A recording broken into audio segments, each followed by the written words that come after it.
شروع اللہ کے نام سے جو بڑا مہربان نہایت رحم کرنے والا ہے۔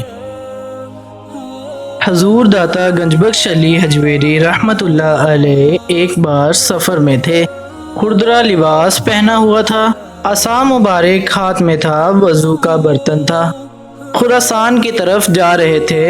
راستے میں ایک گاؤں میں کچھ لوگوں کو دیکھا، وہ خوشحال تھے اور بے فکر تھے۔ ایک نوجوان نے بڑے تکبر کے ساتھ چلتے ہوئے آپ کے پاس آ کر پوچھا، کون ہو؟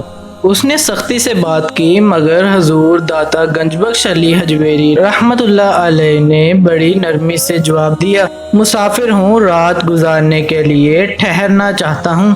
اور وہ نوجوان اور اس کے دوست وہ کہنے لگے، لگتا تو صوفی ہے لیکن ہم میں سے نہیں ہے۔ داتا صاحب رحمت اللہ علیہ نے فرمایا، آپ نے درست کہا، بے شک میں آپ لوگوں میں سے نہیں ہوں۔ اب حضور داتا گنج بخش رحمت اللہ علیہ کو نیچے ٹھہرایا گیا اور یہ سارے نوجوان دوست اوپر چلے گئے۔ کھانے کا وقت آیا تو انہوں نے بہت پرتکلف کھانا کھایا اور حضور داتا گنج بخش رحمت اللہ علیہ کو سوکھی روٹی پیش کی اور آوازیں بھی کسنے لگے۔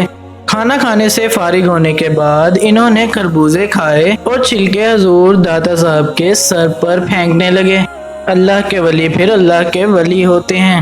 اس کیفیت میں بھی حضور داتا گنج بخش علی حجویری رحمت اللہ علیہ پرسکون تھے اور صبر کیا اور کوئی سخت جواب نہیں دیا۔ اللہ کی بارگاہ کی طرف متوجہ رہے اور دعا کرتے رہے۔ یاد رکھیے، اللہ کے نیک بندے بہت بلند و بالا مقام پاتے ہیں۔ اس میں ایک وجہ یہ بھی ہے کہ یہ تکلیفوں پر صبر کرتے ہیں اور شکر کرتے ہیں۔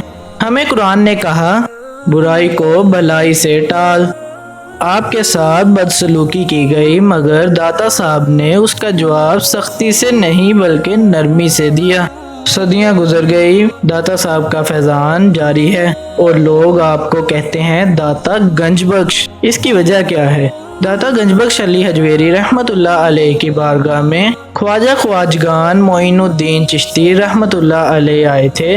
کچھ دیر ٹھہرے اور پھر آپ نے کہا، گنج بخش فیض عالم مظہر نور خدا، نا کساراں پیر کامل کاملارا رہنما۔ حضور آپ خزانے لٹانے والے، عالم کو فیض پہنچانے والے، اللہ پاک کے نور کے مظہر ہیں، ناقصوں کے پیر کامل ہیں، کاملوں کے بھی رہنما ہیں۔ جو اولیاء سے محبت رکھتے ہیں، اولیاء کی سیرت کو بھی اپنائیں۔ علی آپ کا نام مبارک ہے، آپ کی کنیت ہے ابو الحسن، اور سبحان اللہ، میرے داتا صاحب کی شان دیکھیے کہ 6 واسطوں سے آپ کا نسب مبارک امام حسن مجتبی رضی اللہ تعالیٰ عنہ سے ملتا ہے اور آپ سید ہیں۔ اللہ پاک کی ان پر کروڑوں رحمتیں ہوں اور ان کے صدقے ہماری بے حساب مغفرت ہو، آمین ثم آمین۔ مزید اچھی ویڈیوز دیکھنے کے لیے ہمارے چینل زین ٹاپ ویژن کو سبسکرائب کریں اور ساتھ ہی بیل کے آئیکن کو پریس کر کے آل پہ کلک کریں تاکہ ہر آنے والی نئی ویڈیو کا نوٹیفیکیشن آپ کو سب سے پہلے مل سکے۔